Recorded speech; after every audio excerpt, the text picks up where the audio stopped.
Bienvenue à ce rendez-vous de l'information sur ESAE Télévision, le sommaire. L'identité du nouveau maire de la ville de Cotonou reste inconnue à ce jour, préalablement fixée.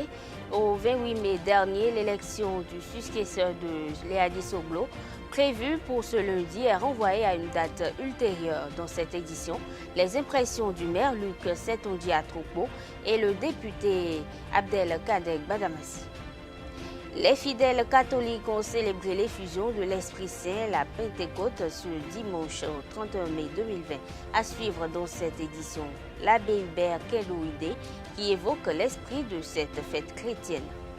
À l'instar des lieux de culte autorisés à rouvrir pour recevoir les fidèles, à compter de ce mardi 2 juin, les véhicules de transport en commun peuvent circuler à nouveau. Ils devront cependant faire respecter aux clients le port de masque et l'espacement conséquent des passagers. Pour cela, une série d'activités est lancée par le collectif des syndicats des conducteurs, transporteurs et assimilés du Bénin pour discipliner les syndiqués.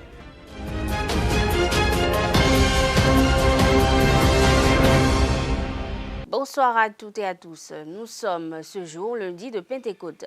La Pentecôte est une fête chrétienne qui célèbre l'effusion du Saint-Esprit le 50e jour à partir de Pâques sur un groupe de disciples de Jésus-Christ de Nazareth, dont les 12 apôtres selon un récit relaté dans les Actes des Apôtres. Je vous invite à suivre l'abbé Hubert Kedouide qui nous dévoile l'essence de cette célébration eucharistique et la bonne conduite indiquée aux fidèles chrétiens. Nous célébrons la fête de Pentecôte qui conclut le temps pascal. Vous savez, depuis la nuit pascale où le Christ est ressuscité d'entre les morts, victorieux de tout mal, victorieux du péché, il nous a rendu la vie pour toujours. Et cette fête, nous la célébrons pendant 50 jours, donc pendant 7 semaines. 7 semaines durant lesquelles nous chantons notre victoire sur le mal, notre victoire sur la mort. Et ce temps est conclu par l'envoi en mission des apôtres qui désormais sont les yeux du Christ, les oreilles du Christ, les nez du Christ, la bouche du Christ, les pieds, les mains du Christ. Parce que la fête de Pentecôte, c'est la naissance de l'Église. Le Christ est mort, ressuscité, il a pris chair de notre chair, il a vécu parmi nous, il a fait comme nous, mais il a assumé notre fragilité. Et quand il a fini, il nous redonne maintenant le pouvoir, la victoire. Il est monté vers son Père et notre Père, et maintenant il nous assure de sa présence en nous envoyant l'Esprit Saint. Et nous recevons son Esprit. Et en recevant son Esprit, nous sommes envoyés pour faire de toutes les nations les disciples du Seigneur. Alors, c'est la réception de l'Esprit Saint qui s'appelle Pentecôte, qui est venue comme pour redonner vigueur à une fête païenne qui existait, qu'on appelle fête de la moisson. Donc, j'allais dire que c'est le temps de la moisson. C'est le temps où, comme des moissonneurs, avec la puissance et la force de l'Esprit Saint, nous sommes envoyés vers tous les horizons pour annoncer les merveilles du Seigneur au peuple. Cette fête-là, La fête de Pentecôte, c'est la réception de l'Esprit Saint. Recevez l'Esprit Saint. Recevez l'Esprit Saint. Nous allons encore entendre demain. Nous allons encore entendre au cœur de l'Eucharistie l'Évangile, le Seigneur qui apparaît à ses disciples et leur donne le souffle, qui rappelle que depuis la création, lorsque Dieu a façonné Adam et Ève à partir de la salive et du sable, Dieu a soufflé sur eux pour leur donner son esprit. C'est cet esprit que le mal et le péché a tenté de nous arracher. L'esprit du mal est venu handicaper l'esprit de Dieu en nous. Et le Seigneur nous redonne cet esprit. C'est pour cela que la première chose qu'il fera après sa résurrection, lorsqu'il apparaît à ses disciples, il va souffler sur eux et il va leur dire, recevez l'Esprit Saint. Donc il va leur redonner l'esprit que le mal a tenté d'étouffer. Donc la célébration de la fête de Pentecôte, c'est la réception à nouveau de l'Esprit du Seigneur. Et animés par cet esprit, nous allons vivre à nouveau d'une vie merveilleuse avec le Christ. Et sans l'Esprit Saint, on ne peut rien. Vous savez, dans l'Église catholique, nous avons 7 sacrements. 7 sacrements. Et il n'y a pas un seul sacrement qui ne peut être fait sans l'Esprit Saint. Rien dans la vie du chrétien ne peut être fait sans l'Esprit Saint. C'est pour cette raison que Jésus ira jusqu'à dire que le péché contre l'Esprit Saint, c'est impardonnable. Parce que sans l'Esprit, tu ne peux même pas recevoir le pardon de Dieu. Le successeur de Léa Dissoglo à la tête de la municipalité de Cotonou n'est pas connu ce jour. Prévu pour ce lundi 1er juin 2020, l'élection du nouveau maire de la ville de Cotonou doit encore attendre. Programmée pour se tenir le 28 mai dernier, elle a été reportée pour ce lundi 1er juin 2020. Mais selon les informations recueillies, cette élection vient à nouveau d'être reportée. Parlons toujours de la nouvelle date de l'élection du nouveau maire de Cotonou. Elle n'est pas encore connue.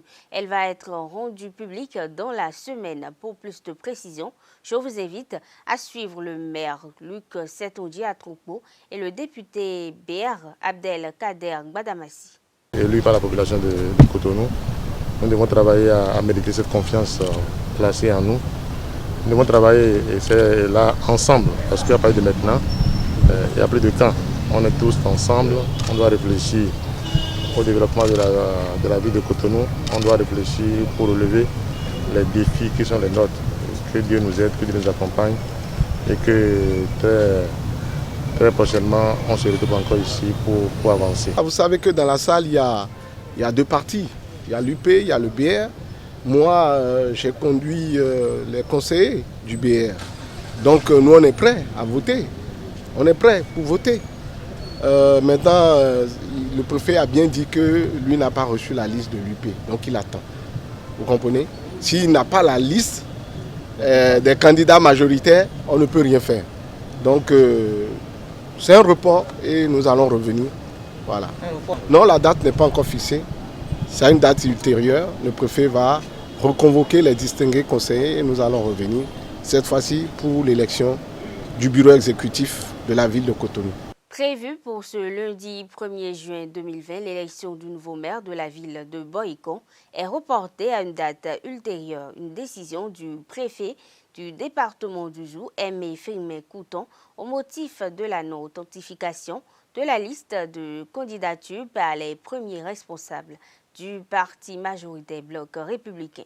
Ainsi, selon les explications de l'autorité, l'article 189 du code électoral en vigueur a été violé. Ce code dispose que le candidat au poste de maire et d'adjoint doit être présenté par le parti majoritaire. Cependant, rien n'atteste la provenance de la présente liste de candidatures, précisant que l'autorité préfectorale a ainsi procédé à l'installation des 29 conseillers communaux élus au terme du scrutin du 17 mai passé.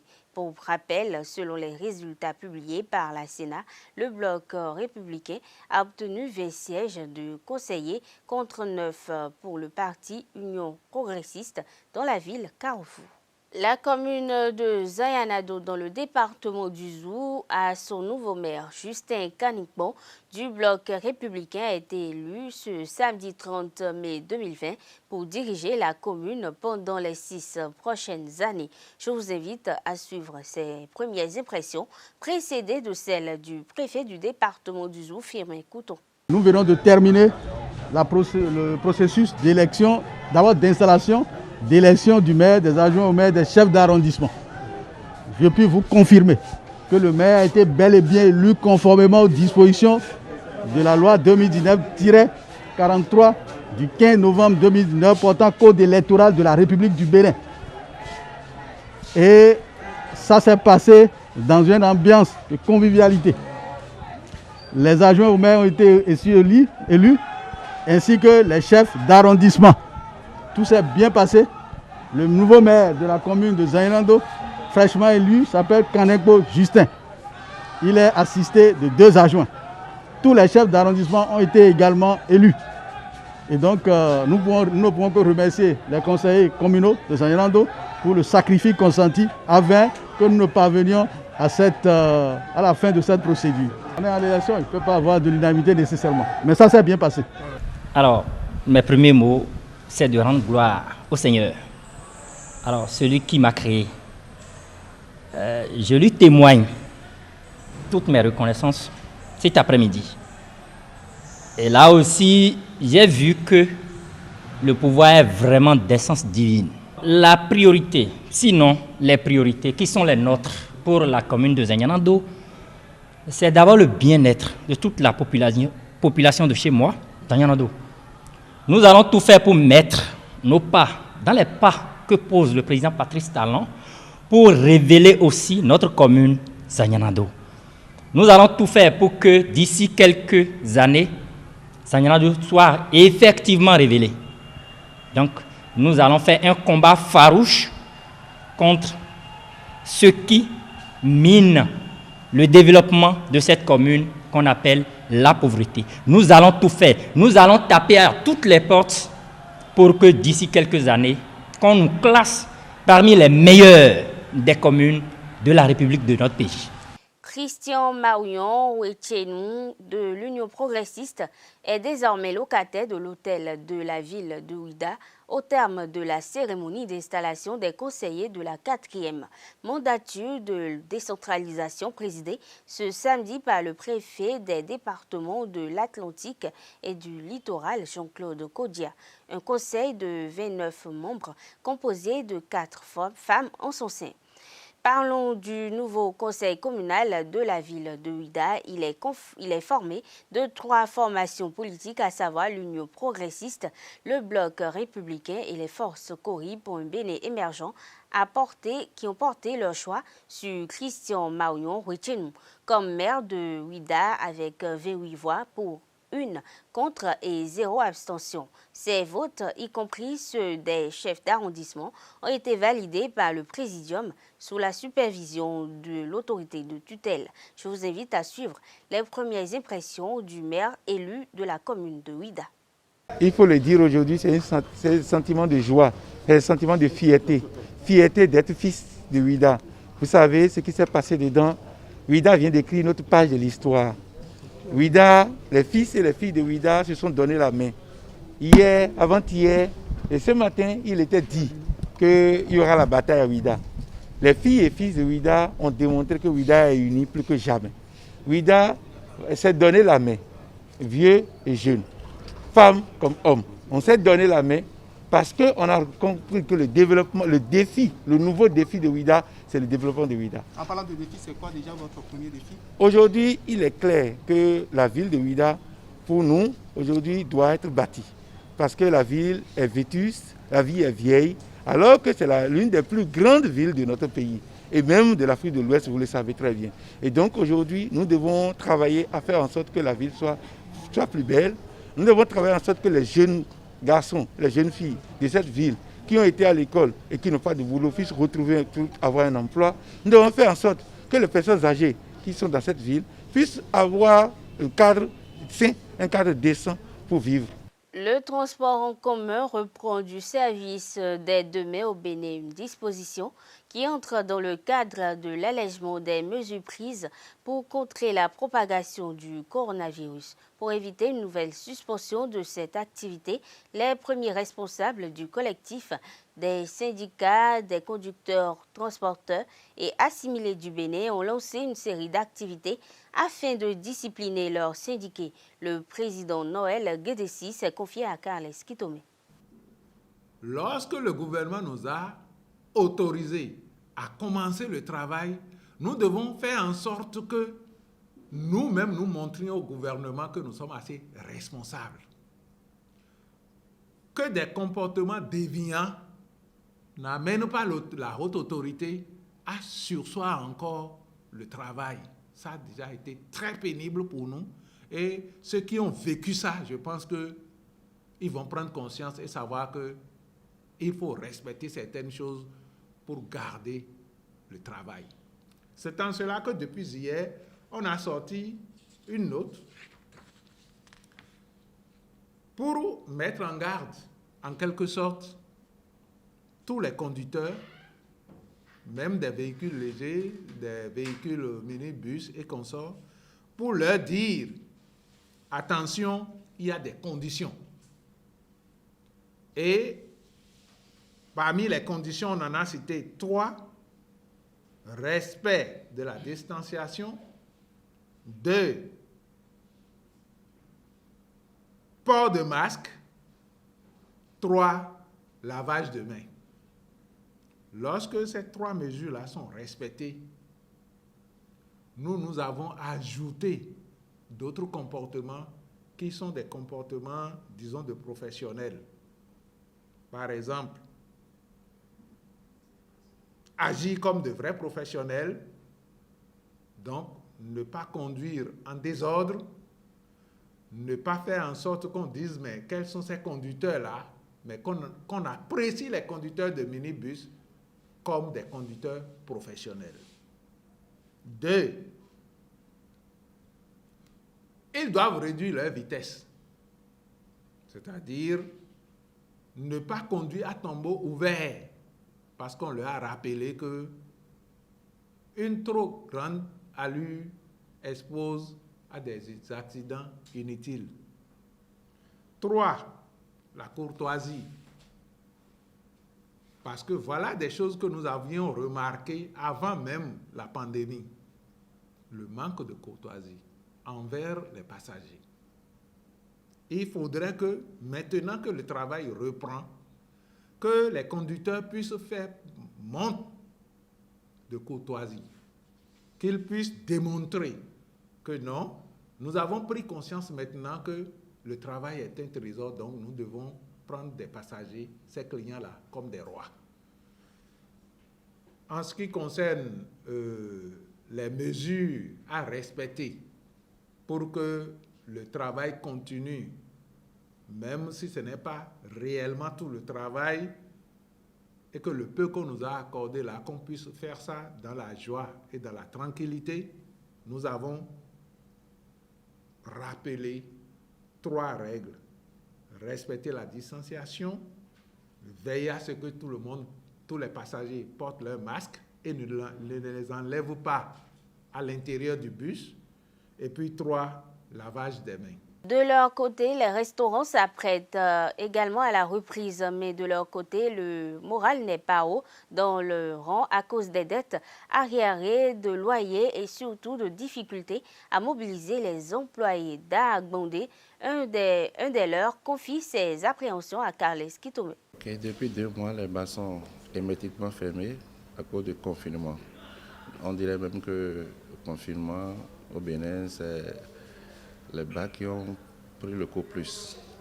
Et quand on a annoncé l'ouverture pour le 2, je suis très content. Je suis vraiment dans la joie pour retrouver ma force. Vraiment, c'est un problème parce que nous ne pouvons pas les garder pendant 7 ans. Moi, personnellement, j'ai voulu les garder pendant 2 semaines d'abord, avant qu'ils aient encore augmenté les dates, que je les ai libérés. Et je me demande si je vais bien les retrouver maintenant, parce que ce n'est pas facile. Oui, bon, moi je suis un homme social et j'ai pitié à elle, donc j'ai dit peut-être après 2 semaines on va relancer, ce qui a été mon intention. Du coup, je les ai gardés, mais quand on a encore donné 2 semaines depuis, j'ai dit là, je n'en peux plus. C'est là que je les ai libérés. Mais néanmoins, j'ai les contacts de certaines, je vais les contacter voir. Sincèrement, je demande même au gouvernement s'il peut sortir un arrêté pour notifier aux propriétaires de voir ce temps-ci avec nous. Parce que tu n'as pas travaillé, comment tu vas payer les loyers? Encore que tu as peut-être des prêts dans les institutions financières que tu dois payer normalement. Or, il faut vendre avant de payer. Il y a tout ça là qui agit sur nous. Donc, moi, personnellement, je dois ces 2 mois à mes propriétaires jusque-là. Oui, pour le moment, on ne nous dit rien, mais là, ils nous ont pénalisé qu'on va payer maintenant les frais de retard. Donc peut-être quand on ouvre maintenant, on va commencer par se démerder pour voir comment on peut payer. L'appel que je vais lancer n'est pas aussi compliqué, parce que là, je crois qu'on a fermé pour 2 mois. si le gouvernement entend, il a dit qu'il va nous accompagner avec des enregistrements. À notre niveau, personnellement, l'enregistrement a eu des problèmes, c'est compliqué. Beaucoup n'ont pas enregistré. Donc, si peut-être il peut voir autrement, à savoir l'ancienne... Moi, c'est une proposition. L'ancien appel aux propriétaires de revoir le coût de loyer pour ces 2 mois. Et si lui-même, le gouvernement, peut aussi nous laisser l'impôt de cette année et en plus. Ouais. Dans sa campagne de riposte contre le coronavirus, Abakès Foundation ne s'arrête point. Après ses actions de solidarité dans la région méridionale du Bénin, la coordination nationale est allée en fin de semaine dernière offrir des kits de protection composés de milliers de masques en tissu lavable et des dispositifs de lave-mains aux élèves et écoliers de Dassazoumé dans le centre. Reportage Cielarius Adjagbino. Plus de 3500 masques et 3 dispositifs de lave-mains. Abakès Foundation a guéri les apprenants de Dassazoumé à mieux se protéger contre le coronavirus. Au collège d'enseignement général du chef-lieu du département des Collines, la coordinatrice nationale Cherita Walter et sa suite ont équipé les élèves, le corps enseignant et les autres usagers en masques et installé 2 dispositifs de lave-mains. Les 3500 masques et les dispositifs de lavage de mains que vous venez d'offrir gracieusement au CG1 de Dassa sont le témoignage que votre engagement aux côtés du gouvernement a renforcé les mesures barrières dans la lutte contre la pandémie Covid-19 et qui frappe tout le monde entier. Nous vous rassurons donc que nous en ferons bon usage. Après le CG1, la délégation est allée doter l'école primaire publique d'Arik Bokoto d'un dispositif de lave-mains et ses écoliers de masques en tissu lavable. Il faut qu'on lutte, qu'on soit, je dirais, habillé pour aller à l'affront de cette maladie. Donc, vous l'avez dit vous-même, il faut se laver les mains, mais régulièrement avec de l'eau et du savon. Raison pour laquelle la Fondation Abakès vous offre ce dispositif de lavage des mains. Vous n'allez pas le toucher avec vos mains, c'est avec les pieds, parce qu'il y a des pédales, et pour le savon, et pour l'eau.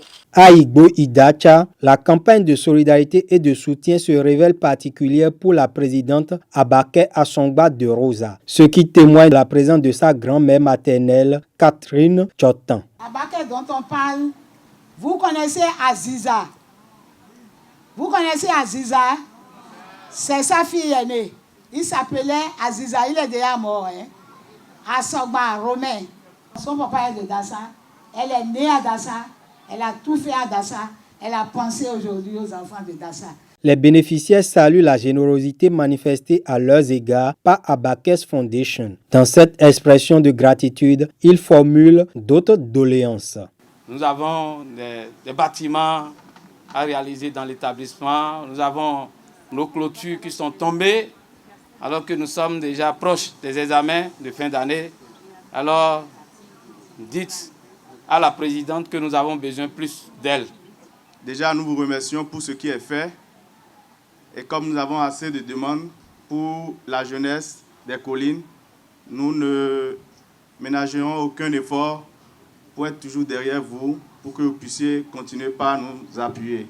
Ce ne sera pas seulement pour les masques. Nous faisons du sport. Et je voudrais, au nom de toute cette jeunesse-là, solliciter la Fondation Abakès pour nous appuyer dans le domaine des sports. En attendant que ces requêtes ne tombent dans les oreilles de la présidente d'Abakès Foundation, ces émissaires ont tenu à repréciser le bien fondé des actions menées dans le cadre de la lutte contre le coronavirus.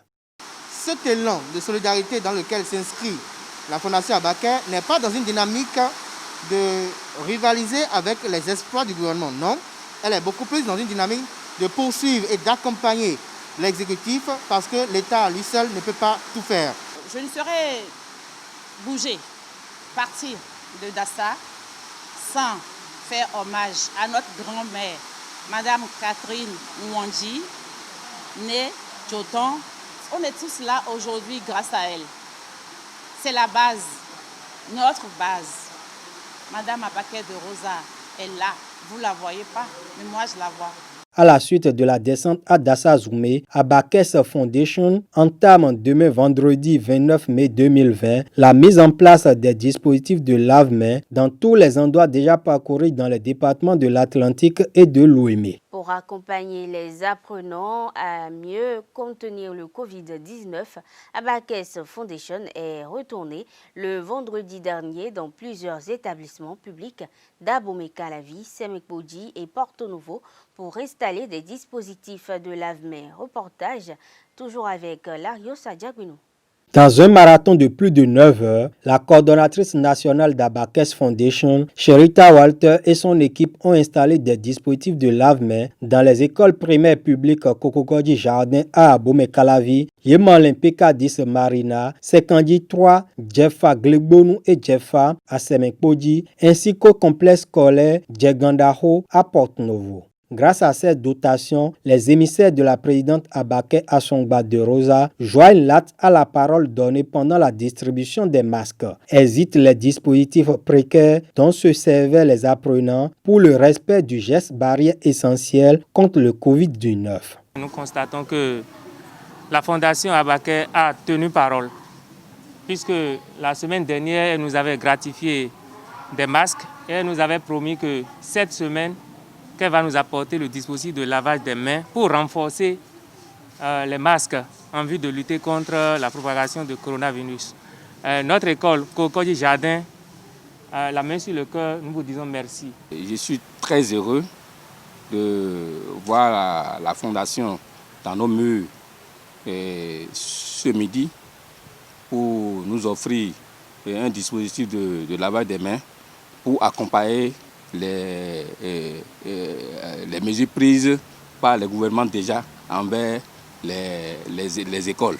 Nous remercions une fois encore la Fondation Abaké pour ce geste très louable qui vient de nous faire parce que nos enfants se lavaient régulièrement les mains, mais avec nos dispositifs de moyens de bord. Mais nous sommes très contents pour aujourd'hui. Nous avons un dispositif digne du nom qui nous permettra chaque jour de faire laver nos enfants leurs mains régulièrement. Merci beaucoup à la Fondation Abaké, surtout la responsable. Je tiens vraiment à la remercier. Elle avait promis, chose promise, chose dure. Merci à la fondatrice. À Djefa et à Djegandaho, la délégation a non seulement mis en place les dispositifs de lave-mains, mais aussi et surtout distribué des masques aux apprenants. L'acte posé vient en appui aux différents actes déjà posés par le gouvernement dans le cadre de la lutte contre le Covid-19. Et ça là, nous l'applaudissons de tout notre cœur d'abord. Et les enfants se joignent aux deux directeurs pour pouvoir dire merci à la Fondation Abaké. Nous vous remercions beaucoup, chers membres de la Fondation Abaké, pour nous avoir doté ce jour des masques et des dispositifs de lavage de mains. Les mots me manquent pour vous remercier. Alors, nous en ferons bon usage des dons que vous nous faites ce jour.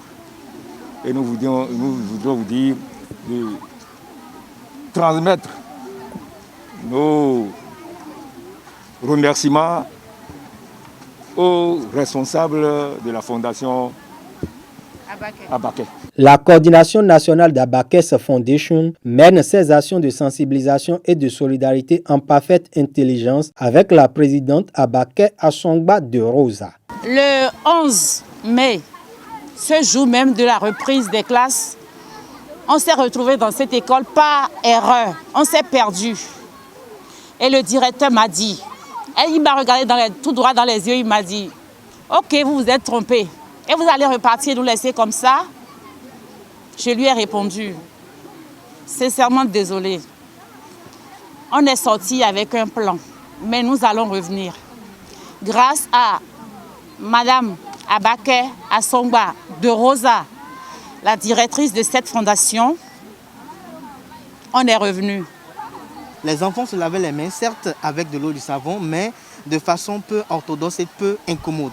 Et donc, c'est face à ce genre de choses que des photos ont été envoyées à Madame Abaké Assongba de Rosa, qui a pris l'initiative de confectionner des dispositifs de lave-mains pour distribuer dans toutes les écoles que nous avons eu à apprendre par le passé, pour apporter à ces enfants une certaine commodité dans le lavage des mains. Ancienne élève du lycée Bianzin, la présidente Abaké Assongba de Rosa tenait à offrir des kits de protection à ses jeunes sœurs et frères de Gazapa, mais ses collaborateurs se sont heurtés au refus des responsables actuels. En revanche, ils ont doté la mosquée centrale de Kokokodji d'un dispositif de lave-mains au cours du périple. Mesdames et messieurs, c'est tout pour cette édition. Merci de l'avoir suivi. À demain.